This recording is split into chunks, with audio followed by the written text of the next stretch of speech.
तो लखनऊ के दारुल सफ़ा से माहौल क्या है जानने की कोशिश कर रहा हूँ। नगर निकाय के चुनाव के लिए पूरे उत्तर प्रदेश के नेता जो चुनाव लड़ना चाहते हैं उन्होंने अपना रुख लखनऊ की तरफ किया हुआ, क्योंकि कुछ ही दिनों में उम्मीदवारों के नाम घोषित किए जाएंगे। चाहे बीजेपी का ऑफिस हो, चाहे सपा का ऑफिस हो, हर तरफ भीड़। बसपा का स्टाइल तो अलग है, आपको पता ही है। कुछ लोग यहाँ पर है। आप भी चुनाव लड़ना चाहते हैं? मेरे यहाँ महिला सीट है लखीमपुर खीरी में, पत्नी को चुनाव लड़ना चाहता हूँ। तो आवेदन कर रखा है। एक बात बताइए जी, ये जो महिला सीट हो जाती है तो हमेशा नेता लोग अपनी पत्नियों को लड़ा देते हैं और वही घूमते हैं, पत्नियां आती नहीं है। नहीं, मैं सर्विस में था, मैं पोस्ट ऑफिस में सीनियर सुपरिटेंडेंट पोस्ट ऑफिस था, अभी BRS लिया है। इसके पहले मेरे पास कोई नेतागिरी पद नहीं था।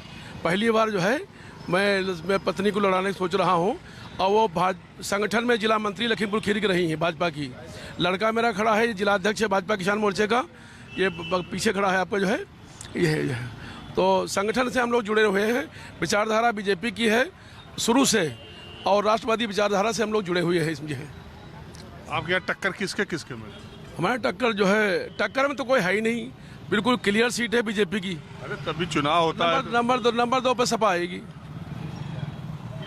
बिल्कुल एकदम क्लियर है। उनका कैंडिडेट क्लियर हुआ? नहीं, क्लियर नहीं हुआ। आज जो है 1-2 दिन में उनका भी क्लियर हो जाएगा। हमारा भी कैंडिडेट कभी क्लियर नहीं है। बीजेपी जिसको तय कर देगी हम लोग उसको लड़ाएंगे। जिसको भी सोच लेगी संगठन कि ये कैंडिडेट है बीजेपी का, हम लोग जुट जाएंगे इसमें। मिलेगा तो एक ही को। आप भी? मैं अशोक चौधरी, गोरखपुर 322 विधानसभा का मैं अध्यक्ष हूँ, समाजवादी पार्टी से। और हमारे यहाँ आज के मेयर की प्रत्याशी काजल निषाद को घोषित कर दिया गया है। काजल निषाद घोषित? जी, गोरखपुर शहर से। अरे वो भोजपुरी अभिनेत्री, भोजपुरी अभिनेत्री जो पिछला विधानसभा लड़ी थी। हाँ, कंपेयरगंज से विधानसभा लड़ी थी। आज उनको समाजवादी पार्टी ने गोरखपुर का मेयर प्रत्याशी घोषित कर दिया। कितना घोषित किया आज कैंडिडेट? अभी तो आज एक ही किया है, कल और परसों में सारे खत्म हो जाएगा। आज राष्ट्रीय अध्यक्ष जी बैठे हुए थे और सारे नामों पर चर्चा हुई है, और मैं समझता हूँ कल और परसों में सारे कैंडिडेट घोषित कर दिए जाएंगे। अच्छा, तो निषाद वोटर गोरखपुर में ज़्यादा है, इसीलिए जातिगत समीकरण को ध्यान में रख के आपने उतारा है? जी। हम लोग इससे पहले 2019 में भी निषाद लड़ाए थे। निषाद लड़ाए 18 में 2018 में बाई इलेक्शन में, और हम जीते भी थे। तो चले गए? ठीक है, उनके किसी की विचारधारा है, कोई चला गया। हमने उनको जिताया था, हम लोगों ने उनको नेता बनाया था। उस जिस दिन हम लोग नेता बनाए थे उसके पहले उनको कोई जानता नहीं था, परवीन निषाद को। ना उनकी बड़ी पार्टी थी, आवाज तो बीजेपी के साथ टाई अप करके वो बड़े हो गए हैं। तो एक बात बताइए, तो मुख्यमंत्री का क्षेत्र है, शहर का चुनाव है, सपा के लिए चुनौती नहीं? सपा तो चुनौती स्वीकार करने के लिए खड़ी है हर जगह। भारतीय जनता पार्टी को अगर कोई चुनौती दे रही है तो समाजवादी पार्टी दे रही है। ये बीएसपी नहीं है, कहीं भी बीएसपी का अस्तित्व मैं नहीं देख रहा हूँ कहीं पर। और आप किस पार्टी से भैया? जी, पार्टी से नहीं। पार्टी से नहीं है, हम कुछ काम का किसी का वेट कर रहे हैं, पार्टी से नहीं। तो क्या करते हैं आप? हम बेसिकली बिजनेसमैन हैं। बिजनेसमैन हैं हम। आउटसोर्सिंग का मेरा बिजनेस है। सही चल रहा है? हाँ, सही चल रहा है। चल रहा है? कई जगह चल रहे हैं, 8-10 जगह चल रहे हैं। तो नेताओं के संपर्क सूत्र से ही चलता है? नहीं, ऐसा कुछ नहीं है। अब तो सारी चीज़ें जेम पे हो गई हैं। जिसकी कितने साल से आप कर रहे हैं ये काम? देखिए, मेरा व्यक्तिगत अनुभव 3 सालों से है, बट मेरे पिताजी विगत कई वर्षों से कर रहे हैं। इस सरकार में ठीक है? सही है, जैसे पहले था वैसे अब भी है। कहाँ के रहने वाले आप? हम प्रयागराज के। वहाँ किसका माहौल है? वहाँ पे तो पिछले विगत 2 पंचवर्षीय से तो हमारे यहाँ नंद गोपाल नंदी जी है, उनकी वाइफ अभिलाषा गुप्ता जी हैं, वही महापौर हैं। और लेकिन अभी तमाम चीज़ें हैं, हालांकि पक्ष तो उन्हीं का मजबूत है। तमाम चीज़ें क्या?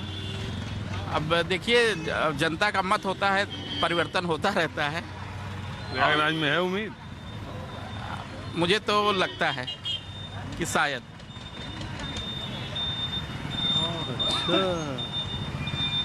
आप लोग कहाँ से हैं भैया? लखनऊ से हैं सर। आप लोग भी चुनाव लड़ने के? नहीं, लड़ने लड़ाने से मतलब हम लोग आम आदमी हैं, जब जो पसंद आता है उसको वोट देते हैं। क्या लखनऊ में क्या बयार है, बहार है? लखनऊ में तो बयार ये है कि भाजपा के अलावा यहाँ कोई नहीं, ये सच्चाई है, यहाँ की हकीकत है। सुन रहे हैं कुछ सपा के पार्षदों को भी भाजपा अपने पाले में लाने के फिराक में।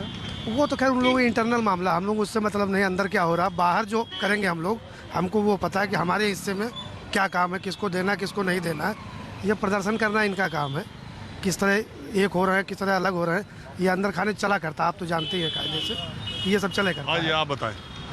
देखिए, हम लोग तो वोटर्स हैं और जो हमारा मानना है कि इस बार हम समाजवादी पार्टी को मौका देना चाहते हैं, इसलिए कि जो पिछला मेयर यहाँ थी वो भाजपा से ही थी, तो कुछ ज़्यादा डेवलपमेंट देखने को यहाँ मिला नहीं है। और इस वजह से जो हम और हमारे साथ के लोग हैं उन्होंने ओपिनियन और माइंड सेट। आपके साथी खड़े हैं भाजपा का, बिल्कुल, ये तो इनका मत है। दे नहीं रहे हैं, हम ये नहीं कह रहे हैं कि हम, आपने कहा कि यहाँ क्या माहौल, यहाँ माहौल तो यही कि भाजपा है। देखिए यहाँ का माहौल तो यही है।